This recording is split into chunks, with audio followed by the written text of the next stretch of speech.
Hi guys, I've been trying to film this video for like a week now, but every time I get home from work it's like pitch black, or I've ended up got plans on my days off. So I'm finally here now. I'm a bit late on this bandwagon and I don't care. We need to talk about this. We are here to talk about True Blood in its entirety. I'm not going to go into every little detail. I mean, that video would last hours. But I am going to talk about bits and pieces of the series, why I like it, things I don't like about it. And I'm going to tell you the seasons that I think were the best and the worst. And I'm going to talk about the ending. So, you've been warned. So, overall, what is True Blood? True Blood is a TV show about a woman named Sookie Stackhouse who basically gets sucked into the vampire world and, paranormal world in general. Vampires have come out of the coffin, therefore people know that vampires exist, and there has been a synthetic blood called True Blood, which is what the vampires drink in order to not drink people. That's the basic overview. And there's 7 seasons, and some are a lot better than others. But I do love the shows, and it's, as a whole, it is my favourite TV show that is not a comedy of all time, because my favourite TV show is actually Red Dwarf, but this is second place. So anyways, without going on any more tangents, our main character is Sookie. She is a telepath, and she doesn't know why at the beginning of the TV show. She doesn't really know what she is, why she can read people's thoughts. She just can, and she works in a bar called Merlot's as a waitress. Our second main character, at least for the main part of it, because it does swap and change a bit, is Bill, who is a vampire who is trying to mainstream in their hometown, which is Bonton. And of course these two characters end up meeting, and it's love at first sight. And so, right, before we get any further, I'm going to establish this, because it's quite controversial for a True Blood fan to say this, but I hate Sookie and I hate Bill. Like, their characters are just appalling, but without them the story wouldn't progress. So I understand why they're there. I just wish that they just sort their act out. So yeah, before we get any further, I hate the main characters.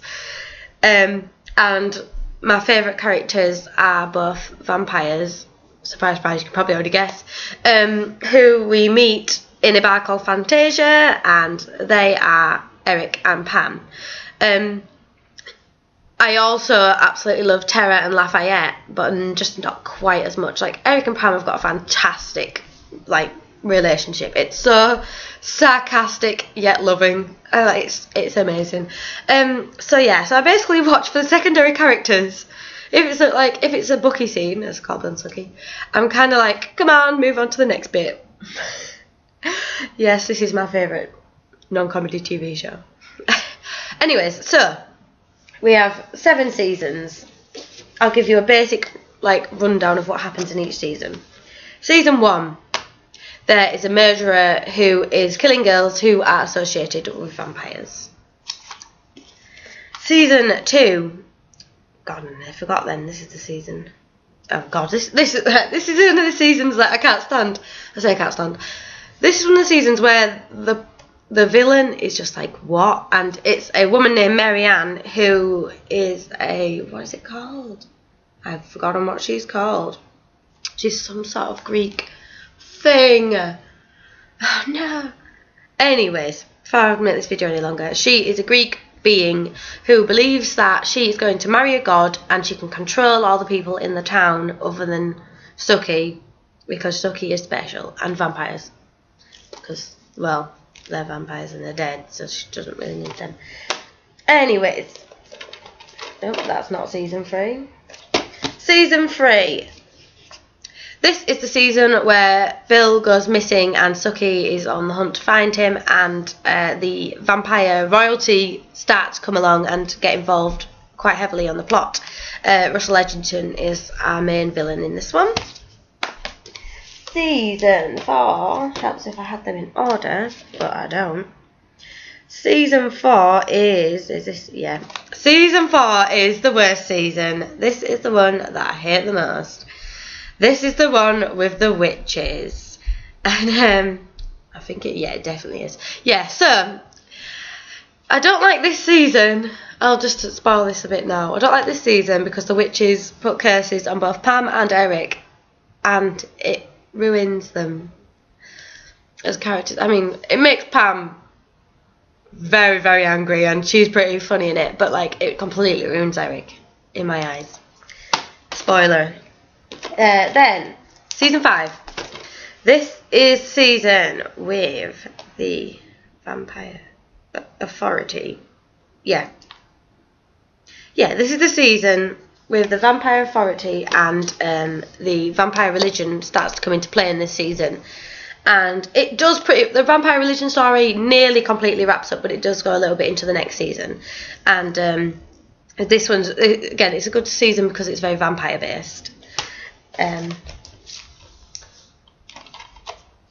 Season 6 is the season with the vampire like death camp, where the humans decide that they just want to get rid of the vampires, well, the extreme humans, and that they build these like death camps and they like experiment on them and stuff so they can like find out about vampires and find the truth. And season 7 is basically a wrap up of everything, but the main like villain of this is Hep V, which is a virus that was created by the people in the camp from the last season.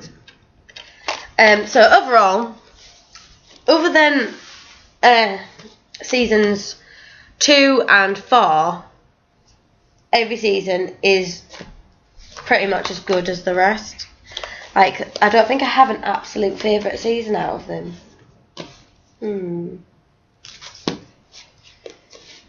I did like the one with the camp, even though that's when people said it started to get ridiculous. I really liked the one with the camp, and I think it's because we had plenty of angry vampires in it. And I really liked the last season, other than certain things that we'll talk about in a little bit. Yeah, so the worst 2 seasons are 2 and 4, with the stupid Greek woman making everyone, pretty much, right, it's just made everyone have sex all the time.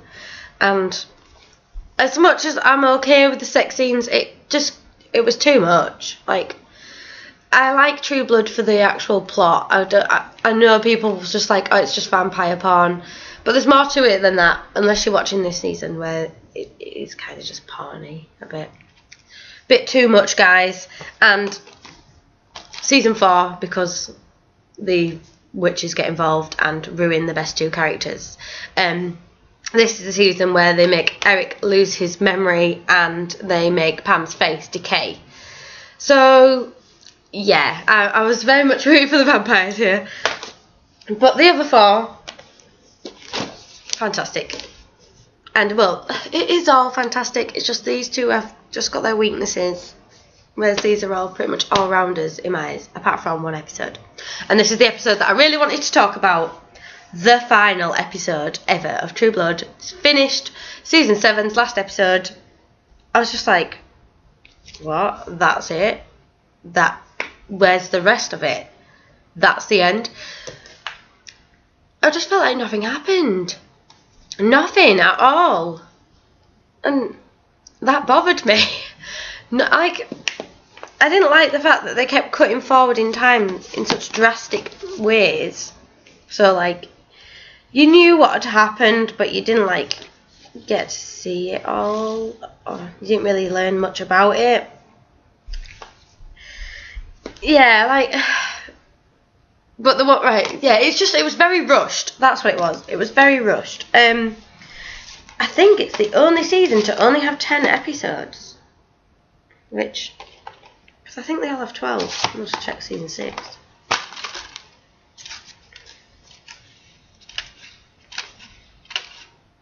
Oh no, that's 10.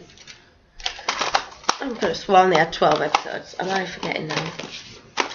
Some fan I am. No, 12. They started off with 12 and then ended up with 10. And they needed those extra 2 episodes. They really did. Just to explain. Like, Willa, who is a vampire created by Bill, who she was the daughter of the governor who created the prison camps for the vampires. And so he changed his daughter in revenge. I don't know what happens to her. Like, she's just there.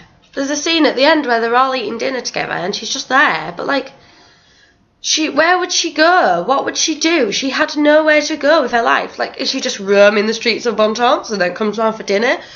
That's what it seems like. They didn't give her an ending at all, which confused me. And they just completely rushed through Suki's life too. And, like, they gave Jason a last-second girlfriend who was human. Like, literally last 2 episodes, they're like, oh yeah, now you're going to go out with her. And the fact that they rushed Hoyt and Jessica to get married. I liked things that happened. Like, I liked that Jason got this girlfriend. I liked that Hoyt and Jessica finally got together again. I liked that James and Lafayette ended up together. I liked that Arlene ended up with Keith. But, like, we just got nothing. Like, there wasn't enough, like, to make you really believe that this was a couple that was going to last. And poor Willa, like I say, we don't even know what's happened to her. She just appeared at the end. So the last episode did make me just sit there like, what? That was the end.